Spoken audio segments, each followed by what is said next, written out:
जब एक सवर्ण समाज की बिटिया के साथ गलत होता है जिसका विरोध हम सब लोग मिल करके करते हैं, उस समय पूरा देश कैंडल लेकर के खड़ा था।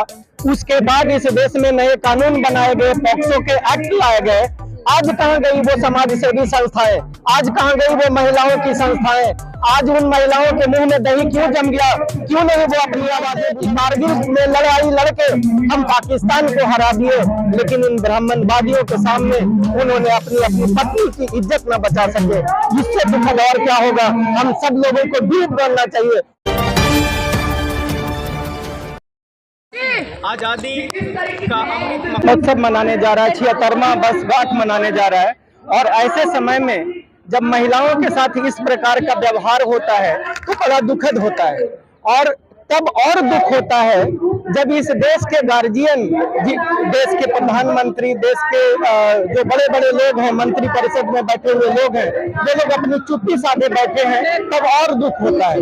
मुझे तो तब और ज्यादा दुख होता है कि मीडिया में ये खबर फैलने के बाद वहां की पुलिस कुछ लोगों पे कार्रवाई करती है, वो भी सारे लोगों पे नहीं। तो ये सबसे दुखद बात है।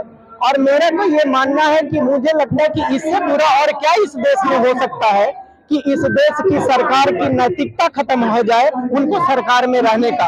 तब मैं तो आप लोगों के माध्यम से इस देश की राष्ट्रपति महामहिम द्रौपदी मुर्मू जी से निवेदन करना चाहता हूं कि अब इस देश की सरकार ने सारी नैतिकताओं को, सारी हदों को पार कर लिया है। अब इसको सरकार में बने रहने का कोई औचित्य नहीं है। इसलिए मेरा निवेदन है कि इस सरकार को बर्खास्त करके एक मानवतावादी सरकार को लाया जाए, एक ऐसे सरकार को लाया जाए जो महिलाओं, दलितों, पिछड़ों और माइनॉरिटी की रक्षा कर सके।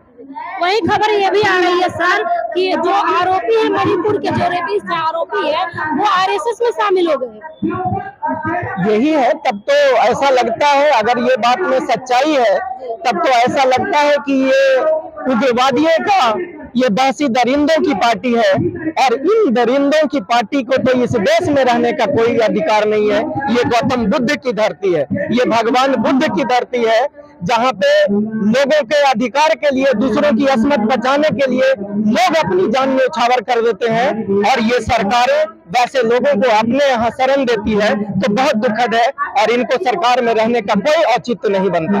वही सरकार सबका साथ सबका विकास नारा लेके आती है, 9 साल बेमिसाल का डंका बजाती है। मैं कई बार और कई मंचों से कह चुका हूं कि ये सारी सरकारें ब्राह्मणवादी सरकारें हैं। और इन ब्राह्मणवादियों के, जिनके धर्म शास्त्र में इस देश के 90% आबादी के खिलाफ लिखा हुआ है, उनको बताया गया है, सिखाया गया है, समझाया गया है कि किसी भी बहुजन के लोगों को, SC ST OBC माइनॉरिटी के लोगों को कभी भी अच्छी सलाह, अच्छा ज्ञान और अच्छी बातें नहीं बतानी चाहिए।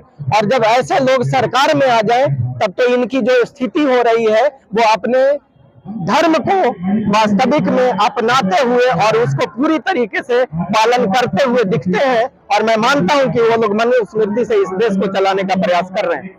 तमाम महिला मंडली भी है, भाजपा से है, जो डबल इंजन की सरकार भी है, लेकिन वो चुप्पी क्यों नहीं तोड़ रही? मैं यही बात लगातार, कल भी मैं किसी मीडिया के चैनल पे था तो उनसे मैं बात कर रहा था कि तब जब एक सवर्ण समाज की बिटिया के साथ गलत होता है जिसका विरोध हम सब लोग मिल करके करते हैं, उस समय पूरा देश कैंडल लेकर के खड़ा था। उसके बाद इस देश में नए कानून बनाए गए, पॉक्सो के एक्ट लाए गए। आज कहाँ गई वो समाज सेवी संस्थाएं? आज कहाँ गई वो महिलाओं की संस्थाएं? आज उन महिलाओं के मुंह में दही क्यों जम गया? क्यों नहीं वो अपनी आवाजें बुलंद कर रही हैं और इस बिटिया के लिए, इस बेटी के लिए? और एक ऐसे व्यक्ति जिसने कारगिल के युद्ध में इस देश की आन बान और शान को बचाने के लिए अपना सब कुछ न्यौछावर करने को तैयार था।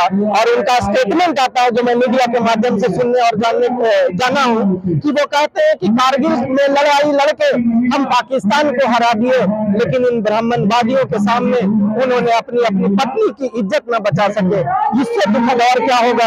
हम सब लोगों को दूर बनना चाहिए। और हम सब वो लोग जो सरकार में बैठे हैं, हालांकि डूब मरना भी छोटी ही बात होगी उनके लिए, क्योंकि वो तो निर्लज्ज हो चुके हैं। क्या कहेंगे जिस तरह से भाजपा पार्टी ही बीजेपी पार्टी कहती है महिला सम्मान में भाजपा मैदान में? किसके सम्मान में?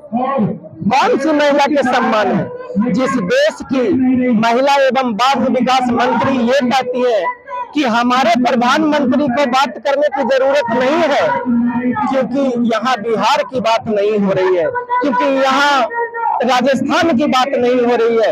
ऐसे समय में कौन से महिला के सम्मान में वो खड़े हैं? जब यूपी में बेटियों को कई लोग मिलकर के सामूहिक बलात्कार करते हैं, उनकी निर्मम हत्या की जाती है, उसको किरोसिन से जलाया जाता है, तो कौन सी महिला के सम्मान में ये खड़े हैं?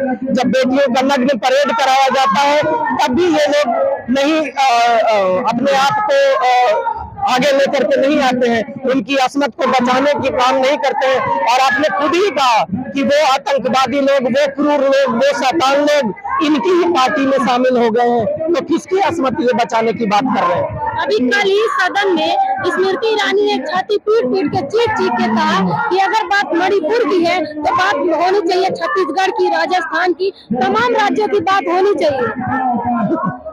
बड़ा दुखद है। मैं इस पे रो तो लोग हंसेंगे, लेकिन दिल मेरा रोता है जब हमारे लोग ऐसे बोलते हैं। जब इस देश के जिम्मेदार लोग जब इस तरह की बातें करते हैं तो हम सबको रोना आता है। मुझे तो लगता है कि इनका नैतिक कोई वजूद ही नहीं है, कोई ऐसा वजह ही नहीं है कि ऐसे लोगों को सरकार में होनी चाहिए। ये वो लोग हैं जो इस देश को लूटने आए हैं, ये राष्ट्र विरोधी लोग हैं, और इन राष्ट्र विरोधियों को मैं माननीय सुश्री महामहिम राष्ट्रपति जी से निवेदन फिर से करना चाहता हूं कि इनको हटाइए, वरना देश बर्बाद हो जाएगा, यहाँ के लोग बर्बाद हो जाएंगे।